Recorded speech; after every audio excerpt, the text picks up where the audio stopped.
सिवान लोकसभा से डॉक्टर मोहम्मद शहाबुद्दीन की पत्नी जो है हिना साहब, वो चुनाव लड़ रही हैं और वो भी निर्दलीय मैदान में है। हिना साहब को लेकर के तमाम जो चर्चाएं चल रही हैं और पूरे लोकसभाएं में जो चर्चाएं चल रही हैं, वो चर्चा तो यही दिखा रहा है कि इस बार का जो सांसद होगा सिवान का, वो चेहरा कुछ अलग होगा, वो एक नया चेहरा होगा और वो एक हिना साहब जैसा चेहरा होगा। तमाम जो सिवान लोकसभा के लोग हैं ये चर्चाएं कर रहे हैं कि इस बार का जो उनका सांसद होगा वो हिना साहब होंगी। क्योंकि आपको पता होगा कि डॉक्टर मोहम्मद शहाबुद्दीन, जो उनको बाहुबली नेता कहा गया, वो अब इस दुनिया में नहीं रहे। उसके बावजूद जो उनकी पत्नी है हिना साहब, वो निर्दलीय मैदान में है और लोगों का मानना यह है, उस लोकसभा क्षेत्र का मानना यह है कि जबरदस्त पकड़ बनाई हुई है हिना साहब और इस लोकसभा सीट से इस बार इनको टक्कर कोई नहीं देने वाला है।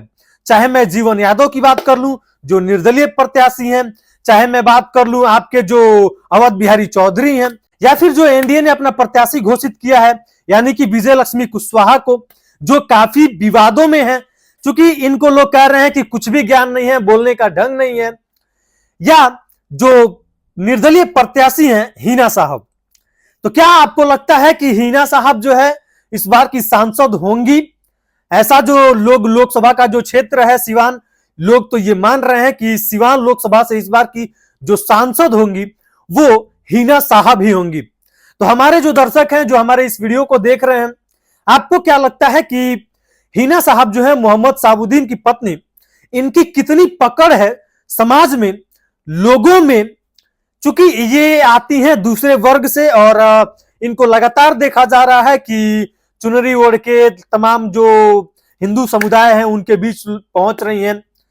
तो आपको क्या लगता है कि जो हिना साहब हैं, जो कुछ लोग कह रहे हैं कि भैया इस बार जो सिवान का सांसद होगा वो हिना साहब होंगी, तो मैं सोचा अपने दर्शकों से ही क्लियर कर लेता हूं कि भैया इस बार का जो सांसद होगा लोकसभा सिवान का वो कौन होगा। जो हमारे दर्शक हैं आप जरा कमेंट सेक्शन में जरूर बताइएगा कि सिवान का जो सांसद है क्या हिना साहब होने वाली है। कमेंट में सिर्फ यही बताइएगा कि सिवान का सांसद इस बार कौन हो रहा है, क्या हिना साहब सांसद हो रही हैं सिवान का? कमेंट में जरूर बताइएगा।